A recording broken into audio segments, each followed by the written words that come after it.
வணக்கம். நம்ம just cook சேனலை யூடியூப்பில் சப்ஸ்கிரைப் பண்ணியோ இல்லை ஃபேஸ்புக் பேஜை லைக் பண்ணியோ நீங்கள் ஃபாலோ பண்ணிக்கலாம். இந்த வீடியோவில் உடம்புக்கு ரொம்பவே ஆரோக்கியமான சிறு பருப்பு பாயசம் தான் ரொம்பவும் எளிமையாகவும் ரொம்ப டேஸ்டியாகவும் எப்படி பண்ணுறதுன்னு நம்ம பார்க்க போகிறோம். ஒரு கடாயில் 1/2 கப் அளவுக்கு சிறு பருப்பு எடுத்திருக்கேன். இது நல்லா வாசனை வர வரைக்கும் மிதமான தீயில வச்சு வறுத்து எடுத்துக்கலாம்.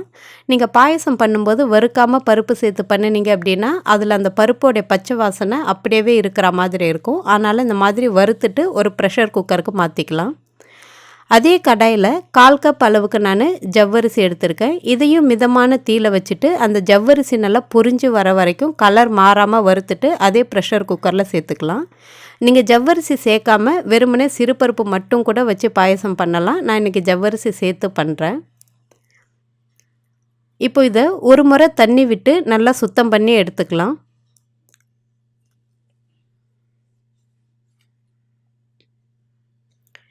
இது சுத்தமானதும் எந்த கப்பால் நம்ம பருப்பு எடுத்தோமோ அதே கப்பால் 3லேருந்து 3.5 கப் அளவுக்கு தண்ணி விட்டு நல்லா குக்கரை மூடிட்டு ஒரு 3 விசில் வரைக்கும் வேக வச்சு எடுத்துக்கலாம்.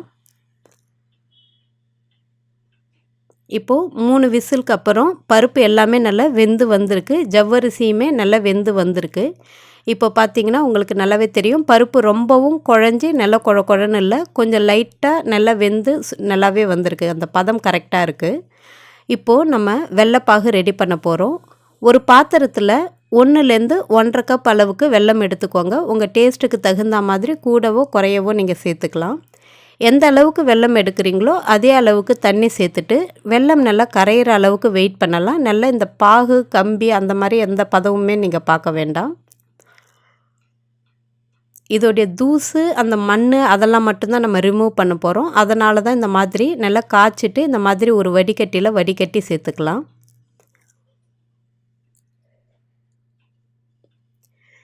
இப்போது இந்த வெள்ளைத்தண்ணியும் இது கூட சேர்த்துட்டு இந்த பருப்பு கூடையே சேர்த்துட்டு கரெக்டாக ஒரு 5 நிமிஷம் நல்லா கொதிக்க வச்சிங்க அப்படின்னா இந்த பருப்பு வெல்லம் தண்ணி எல்லாமே சேர்ந்து நல்லா ஒன்றா வரும். அப்போ பாயசம் வந்துட்டு ரொம்பவே தித்திப்பாக நல்லா வாசனையாக நல்லாயிருக்கும்.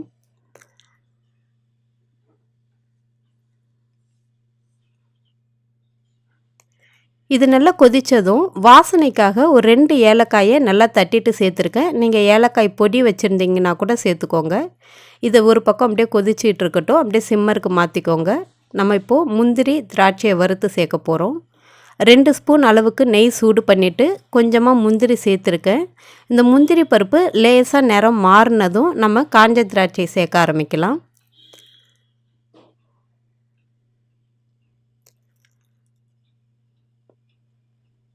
இப்போது இந்த திராட்சை முந்திரி எல்லாமே வந்துட்டு நல்லா பொரிஞ்சிருச்சு. இதில் இருக்கிற அந்த முந்திரியும் திராட்சையும் மட்டும் தனியாக எடுத்துகிட்டு இந்த பாயசத்து கூட சேர்த்துக்கோங்க.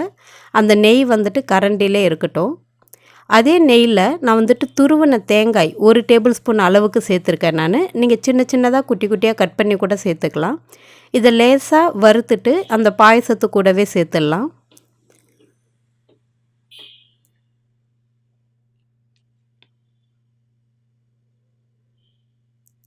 இப்போது ரொம்பவே சூப்பரான ஆரோக்கியமான சிறுபருப்பு பாயசம் தயாராகிடுச்சு. இது சூடாக குடிக்கும்போது அவ்வளோ வாசனையாக டேஸ்டியாக நல்லாயிருக்கும். பாயசம் ஆறிடுச்சு அப்படின்னா இன்னும் கூட நல்லா கெட்டியாயிடும். அதனால் நீங்கள் பாயசம் ரெடி பண்ணும்போது கொஞ்சம் நல்லா தண்ணியாகவே ரெடி பண்ணிக்கோங்க. அப்போ தான் ஆறி இருந்தாலும் கொஞ்சம் வாட்டரியாகவே இருக்கும் பாயசம் குடிக்கிறதுக்கு. நீங்களும் இந்த பொங்கலுக்கு இந்த சிறுபருப்பு பாயசம் செஞ்சு பாருங்கள். நன்றி, வணக்கம்.